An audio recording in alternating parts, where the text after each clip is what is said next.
The citizenship certificate tears in half with a sound like breaking bones. I watched the two pieces flutter to the marble floor of the Harrington estate.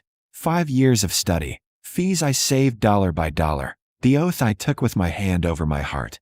Destroyed in 2 seconds by manicured hands that have never worked a day. Oops, Victoria Harrington says, her smile sharp as glass. How clumsy of me. My hands shake. My throat closes. Everything I built in this country, every sacrifice, every night shift, every English class, lies in pieces at her feet. Pick it up, she commands. That's what you're here for, isn't it? Cleaning up messes. I kneel. Not because she tells me to. Because those papers represent my mother's dream, my daughter's future, my right to exist here without fear.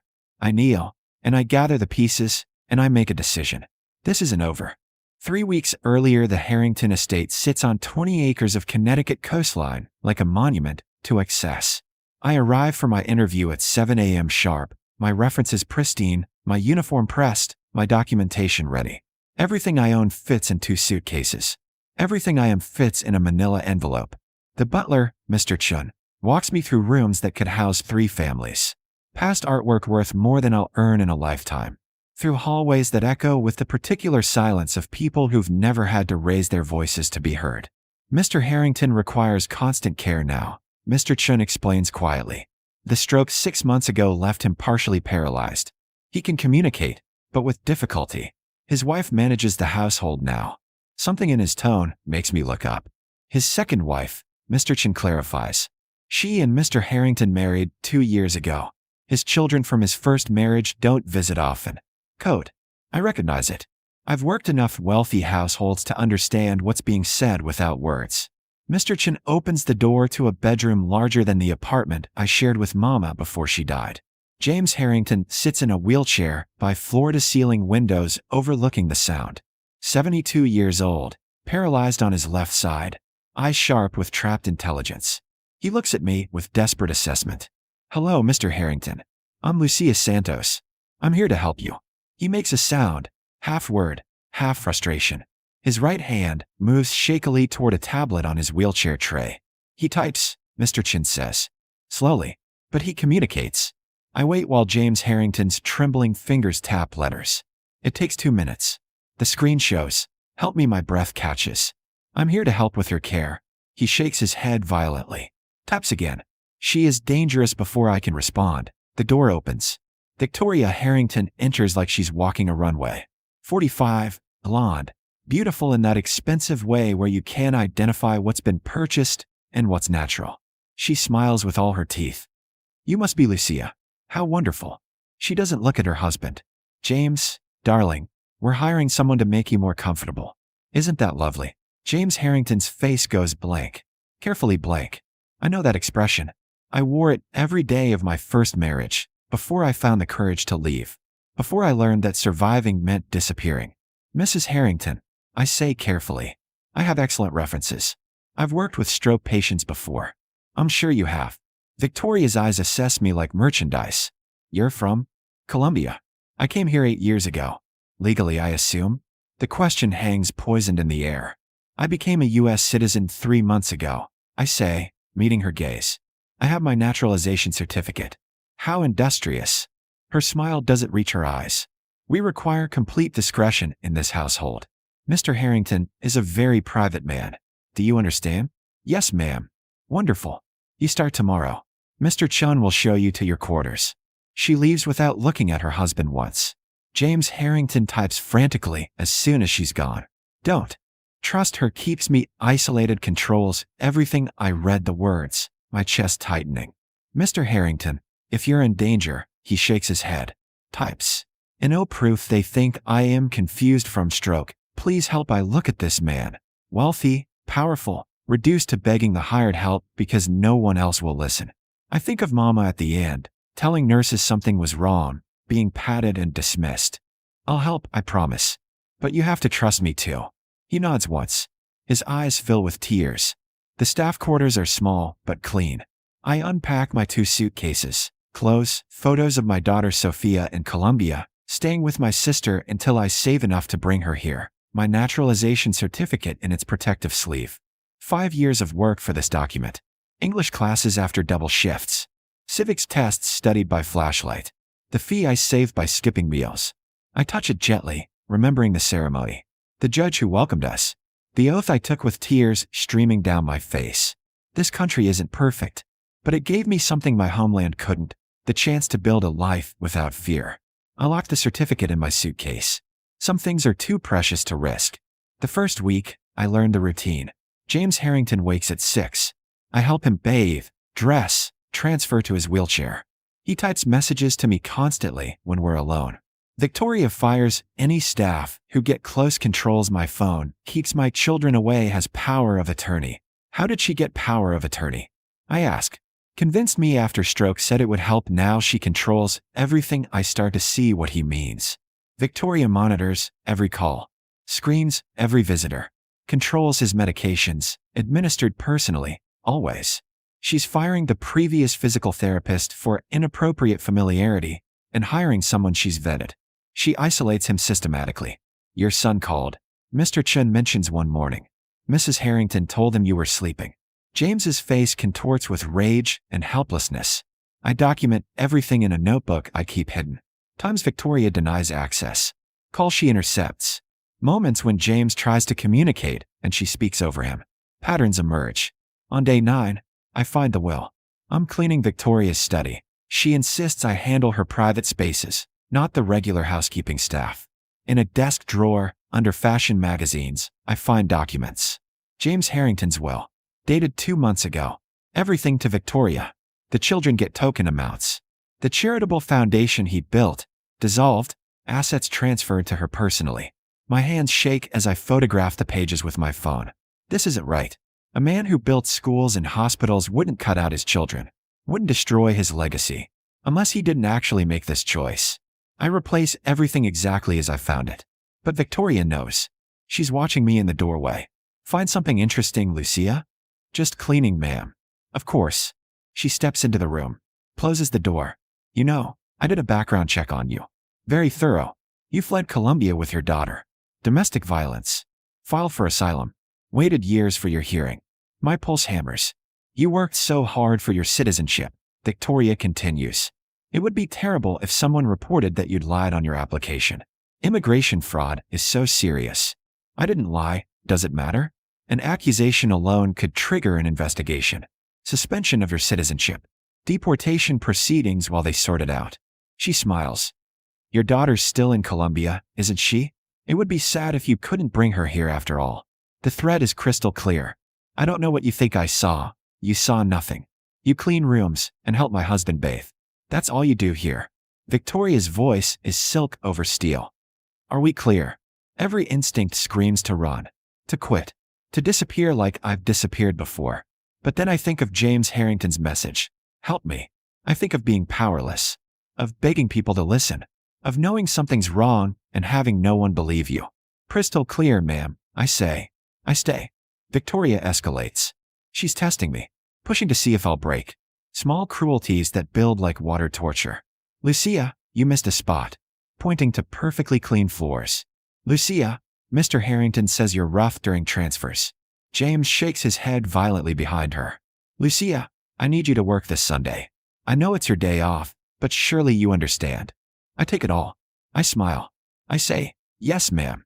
Because I'm documenting everything. Every intersected call. Every denied visit. Every medication Victoria administers personally instead of letting the visiting nurse handle it. I photograph the medication bottles when she's not looking. I research the dosages. I find that James is receiving double the prescribed amount of sedatives. Enough to keep him drowsy, confused, easier to manage, easier to control. On day 16, James's daughter Caroline calls the house line while Victoria is out shopping. I answer. I need to speak to my father, Caroline says. Victoria keeps saying he's unavailable, but I'm worried. Please hold. I bring James the phone. He cries while talking to his daughter. His typing is shaky but clear. Help me, Victoria, controlling everything not safe. Please come. I hear Caroline's voice change. Dad, I'm coming tomorrow. Don't worry. But Victoria intercepts her at the gate the next day.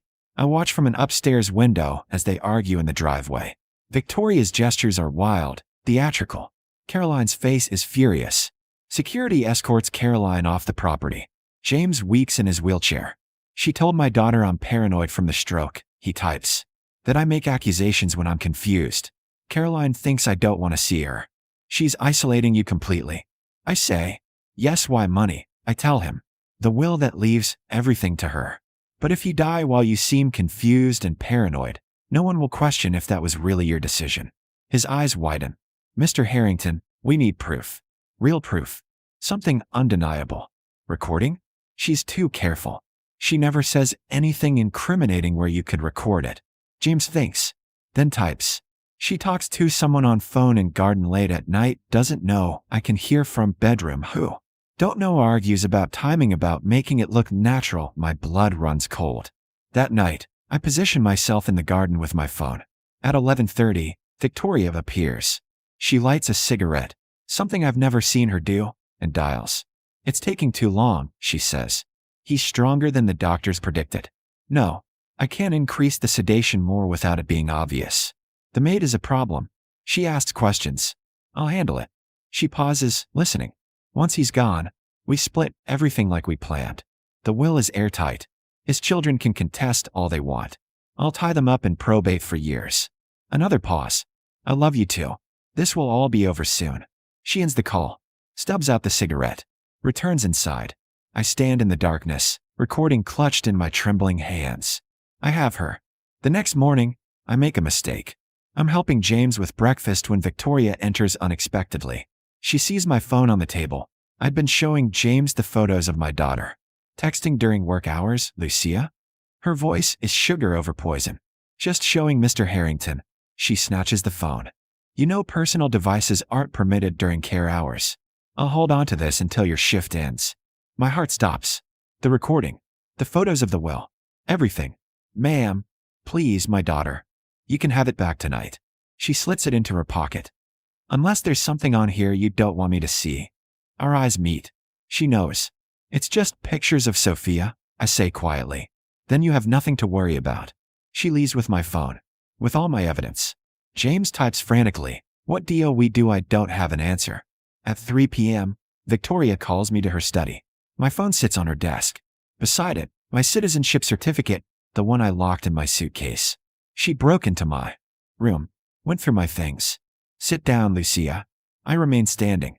I listened to your recording. Victoria says pleasantly. You've been very busy, very nosy, very stupid. You're slowly killing your husband. I'm managing his care. If his medications make him drowsy, that's unfortunate, but necessary. If he's isolated, it's because he's not well enough for visitors. If he dies, she shrugs. He's 72 and had a major stroke. It happens. His children deserve to know. His children are wealthy adults who will be fine with their inheritance. They don't need his billions. Victoria picks up my citizenship certificate. But your daughter, sweet Sophia, she needs her mother, doesn't she? I can't breathe. Here's what's going to happen. Victoria continues. You're going to forget everything you think you saw. You're going to provide excellent care to James until nature takes its course. And then you're going to accept a generous severance and bring your daughter here to start your life. She holds up the certificate. Or I can make one call to immigration. Report that you threatened me when I caught you stealing. That you've been working under fraudulent documentation. That your asylum claim was based on lies. That's not true. Does truth matter? Victoria asks. You'll spend years in detention fighting it. Sophia will grow up without you. And you'll have sacrificed everything for a man who wouldn't have noticed you existed if he wasn't trapped in that wheelchair. The certificate tears. The sound breaks something inside me. I watch my proof of citizenship, my belonging, my safety, my future, rip in half. Victoria drops the pieces. Oops. How clumsy of me. I kneel. I gather the torn paper. I feel rage crystallizing into something colder and sharper. Pick up the rest, Victoria says. That's what you're here for, isn't it? I collect every piece. I stand. I quit, I say. Victoria laughs. And go where? Do what? I'll make sure every agency in the state knows you're a thief. You'll never work again. I don't need to work. I meet her eyes. I just need to make one phone call. Her smile falters. To who? James Harrington's lawyer. James is incompetent to make legal decisions. Not to his lawyer. To his son's lawyer. The one who handles the family trust. The one who would be very interested in knowing that someone with power of attorney is administering unauthorized sedatives and planning to make it look natural. Victoria's face goes white. You deleted my recording? I continue. But I emailed it to myself first. And the photos of the will. And my documentation of the medication discrepancies. All time-stamped. All backed up. This is partially a bluff. I did email some photos to myself, but not the recording. But her face tells me I've hit the mark. You're lying, she says. Test me. We stand in silence while seconds stretch. Then James Harrington's voice, garbled, determined, louder than I've ever heard it, sounds from the doorway. Keep, do it. He's maneuvered his wheelchair to the study. Mr. Chun stands behind him, phone in hand. I've called the police, Mrs. Harrington, Mr. Chin says quietly. And Mr. Harrington's children. They're all coming. Victoria's careful mask shatters. The police arrive in 14 minutes. I give them everything. The emails I sent myself, my notebook of documented incidents, the photos of medication bottles showing dosages that don't match prescriptions. Mr. Chun corroborates James's isolation. The visiting nurse, called in, confirms she was instructed by Victoria to administer specific sedative doses. These aren't the amounts his neurologist prescribed, the nurse says, her face pale. I thought Mrs. Harrington was relaying doctor's orders. James types on his tablet for the officers. She isolated me, controlled everything, tried to kill me slowly. The officers take Victoria into custody, not arrested yet, but detained for questioning regarding elder abuse and possible attempted murder. This is insane, Victoria says, her composure cracking. He's confused. The stroke affected his judgment. I've been a devoted wife. You've been systematically poisoning him, I interrupt, and planning his death with whoever you were talking to in the garden. Her face transforms, rage replacing the polished facade. You're just the maid. A nobody. An immigrant. Who's going to believe you? Everyone. James's son Michael says from the doorway. He's 47, tall, his father's features in a younger face. Behind him stands Caroline and a woman in an expensive suit carrying a briefcase. Dad. Michael's voice breaks as he reaches his father's wheelchair. God. Dad, we tried to visit. She kept saying you didn't want to see us. James types through tears. Missed you, so sorry. The judge is going to hear about this, the lawyer says, reviewing the power of attorney documents. A power of attorney obtained through undue influence while the principal was vulnerable is voidable. We'll have it revoked immediately. Victoria is escorted out in handcuffs, still insisting this is all a misunderstanding. The house feels lighter without her in it. The investigation takes 3 months. Phone records reveal Victoria's mysterious calls were to her first husband, not actually divorced, it turns out. They'd planned the whole thing. Marry the wealthy widower, isolate him, slowly kill him with medication overdoses that would look like stroke complications, inherit everything. She'd done it before. 2 previous elderly husbands in other states, both dead under suspicious circumstances that were never properly investigated. This time, someone noticed. This time, someone spoke up. Victoria Harrington is sentenced to 25 years. Her accomplice husband receives 15. I testify at the trial. The defense tries to discredit me. Just a maid, they say. A foreigner with an agenda. But the evidence speaks louder than their dismissals. James Harrington recovers slowly. With proper medication, managed by actual medical professionals, he regains some speech. More mobility. His mind clears from the fog of oversedation. Lucia, he says one morning, the words slurred but unmistakable. Thank you. You're welcome, Mr. Harrington. He types. You saved my life. You trusted me. That's what saved you. His children visit daily now. The house fills with grandchildren's laughter. Family dinners. Life. I give my notice after 2 months. Where will you go? Caroline asks. I'm bringing my daughter here. Starting fresh. Let us help. Michael hands me an envelope. Severance pay? And a reference that will open any door you want. I open the envelope. The check makes me gasp. This is too much. It's not enough, James says carefully. You gave me life back. But there's still one problem. My citizenship certificate, torn in half by Victoria's cruelty. I bring the pieces to the immigration office, my hands shaking. I explain what happened. The clerk looks at me with pity. You'll need to apply for a replacement. It takes 6 to 8 months. You'll need to submit Form N-565, provide photos, pay the fee. Excuse me. A voice says behind me. I turn. Michael Harrington stands there in an elegant suit, phone in hand. May I? He asks, gesturing to his phone. I nod. Confused. He makes one call. Senator Williams? Michael Harrington. I need a constituent services favor. Yes, it's urgent. No, not for me. For the woman who saved my father's life. He explains the situation. Listens. Nods. Thank you, Senator. I appreciate it. He ends the call and smiles at me. Someone from the senator's office will contact this office within the hour. Your replacement certificate will be expedited. You'll have it within 2 weeks. The clerk's eyes widen. Sir, the process usually. 2 weeks, Michael says pleasantly. Unless you prefer I call the district director directly? 2 weeks will be fine. The clerk says quickly. I stare at Michael. You didn't have to. Yes, I did. You used your voice when no one else would listen. The least I can do is make sure the bureaucracy listens to mine. 12 days later, my new citizenship certificate arrives. I hold the pristine document, uncrumpled, untorn, official, and cry. Sophia arrives 3 weeks after that. I wait at JFK with flowers and tears streaming down my face. When she comes through customs, 9 years old, so much taller than in her photos, I fall to my knees. Mommy, she runs into my arms. We hold each other while travelers pass around us. My daughter, my reason, my future. We're home, I whisper. We're finally home. I take a position as patient advocate at a nonprofit that serves immigrant families. I help people navigate systems designed to confuse them. I translate. I notice when healthcare providers dismiss concerns. I ask the questions people are afraid to ask. Look for isolation. I tell the advocates I train. Look for anyone controlling access to a vulnerable person. Look for patterns that don't fit. And never assume that being small means being powerless. We've helped 43 families in our first year. Prevented 2 cases of elder abuse, one of which involved oversedation exactly like James experienced. Small victories. Incremental change.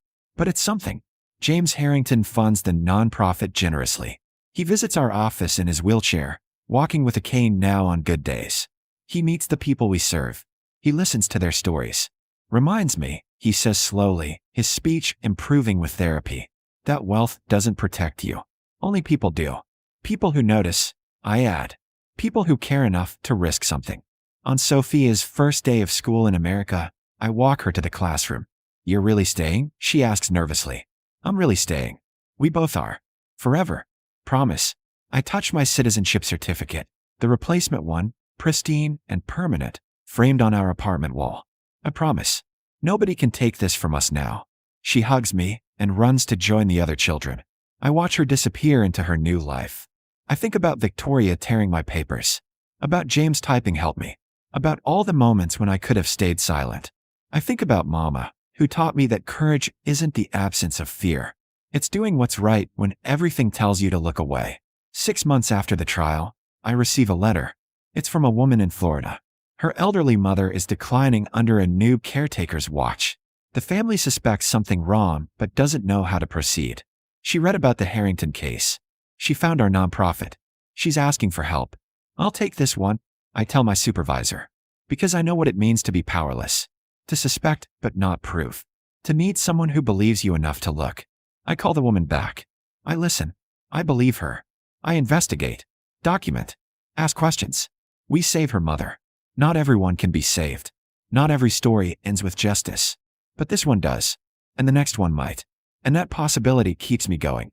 If this story touched you, if you've ever felt invisible, ever had your voice dismissed, ever wondered if speaking up matters, I want you to know something. It does. Your observations count. Your suspicions are valid. Your questions deserve answers. The world needs people who notice things, who speak up when others stay silent, who refuse to accept that authority always knows best. Be that person. Be the one who asks uncomfortable questions.